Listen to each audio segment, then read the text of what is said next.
The name of Allah, who is the most beneficent and the most merciful. Assalamu alaikum. Students, I hope you all are fine.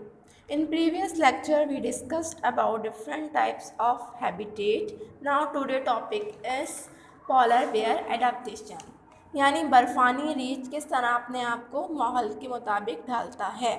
Polar bears live in a very cold environment. Their body is covered with thick white fur, which protects them from the cold and keeps them warm. Polar bear यानी बर्फ़ानी रीछ बहुत ठंडे माहौल में रहता है और इसके जिस्म पर सफ़ेद कलर के बाल होते हैं जो इन्हें महफूज रखते हैं सर्दी से और इन्हें गर्म रखने में मदद देते हैं. They have small rounded ears which prevent water from entering their ears while swimming in water. They can also close their nostrils so that no water can get in. They have large and small paws which help them to walk on snow. यानी इनके जो छोटे गोल कान होते हैं इनके पानी को अंदर जाने से रोकते हैं जब वो तैरते हैं पानी में, और इनमें ये सलाहियत होती है कि अपनी नाक के नथने बंद कर सकते हैं ताकि पानी नाक में अंदर ना जाए, और उसके चौड़े पंजे बर्फ़ पर चलने में मदद देते हैं. अब हम पढ़ेंगे फॉरेस्ट हैबिटेट यानी जंगल में रहने वाले जानवर. Another common habitat is forest. These are places which are mostly covered by trees. Animals that live in a forest get their food, water and shelter from the forest. जंगल में रहने वाले यानी जानवर जंगल या में पौधों रहने के वाले रहने की जानवर जगह. ये भी आम मिसाल है तमाम पौधे और जानवरों के लिए, और ये जगह बहुत सारे मुख्तलिफ़ किस्म के दरख्तों से और पौधों से ढकी हुई होती है, और वो जानवर या पौधे जो जंगल में रहते हैं वो अपनी ज़िंदगी गुजारने के लिए एक दूसरे पर इन्हिसार करते हैं. Wild animals such as the lion, tiger, deer, wolf, fox and owl find their food and raise their young ones in forests. Trees like pine, oak and spruce are found in forest. जंगली जानवर यानी वो जानवर जो जंगल में रहते हैं उन्हें कहते हैं वाइल्ड एनिमल्स, जैसे कि शेर हो गया, चीता हो गया. इसके अलावा मुख्तलिफ जानवर जो जंगल में रहते हैं वो अपने साथ साथ अपनी बच्चों की ज़िंदगियाँ भी यहीं सरवाइव करते हैं. फिर इसी तरह मुख्तलिफ़ किस्म के दरख्त हो गए जैसे पाइन सनोबर का दरख्त, बलूत ओक बलूत का दरख्त एंड स्प्रेस सफ़ेदे का दरख्त. ये भी तमाम के तमाम दरख्त पाए जाते हैं जंगल में. अब हम पढ़ेंगे पाइन ट्रीज एडाप्टेशन यानी सनोबर का दरख्त किस तरह अपने आप को माहौल के मुताबिक ढालता है. Pine trees grow in cold hilly areas where little water is available. They can survive in drought conditions. Their needle-shaped leaves reduce water loss. Their long roots absorb water for the tree. Pine cones protect the seed during the harsh winter.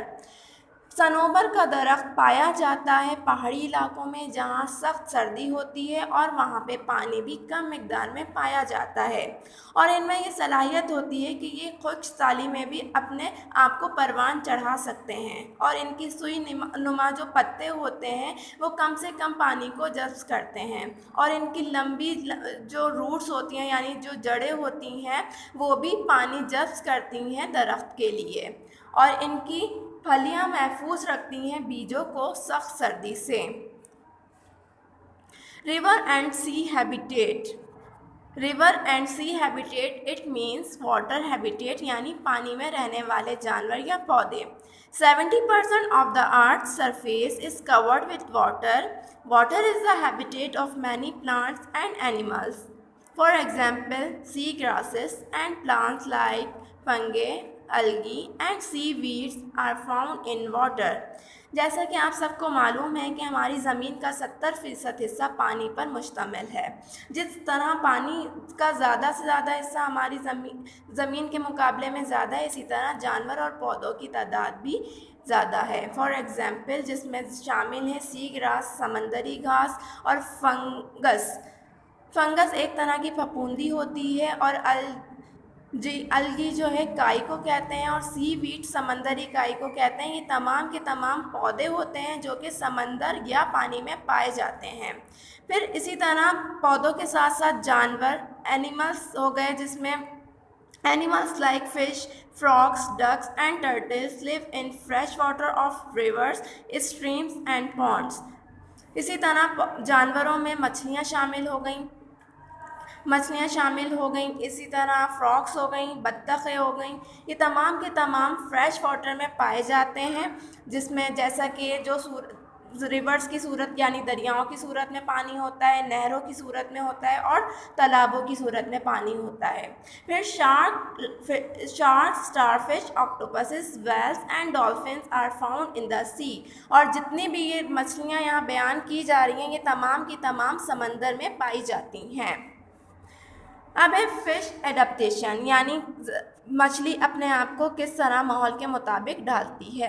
Fish can only live in water, they have a streamline body which helps them to move smoothly in water, they swim in water with the help of fins.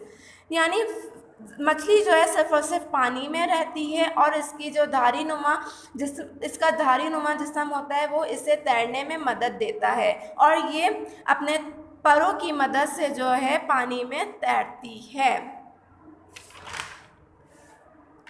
Their gills help them to breathe in water as they do not have lungs। यानी जो इसके गलफड़े होते हैं ये कहलाते हैं इसके gills, जो कि गलफड़े होते हैं। यहाँ इसके थ्रू जो है ये सांस लेती है और जो है ये लंग्स के थ्रू सांस नहीं लेती। They have scales on the body which protects them from injuries और प्रीडेटर अटैक्स। यानी जो इसकी ये जो झाल होती है, झालनुमा इसकी जो बॉडी होती है, इसको ये महफूज रखती है ज़ख्मों से और शिकारी हमलों से। अब है लोटस एडेप्टेशन, यानी कमल का पौधा किस तरह अपने आप को डालता है माहौल के मुताबिक। The lotus is a water plant, it grows from mud in lagoons, Pond's and marches. Lotus जो है ये भी पानी का पौधा कहलाता है जो बढ़ता है साहिली झीलों पर, पॉन्ड्स तालाबों पर एंड मार्शेस यानी दलदल में। It has a long stem and its roots are deep in water।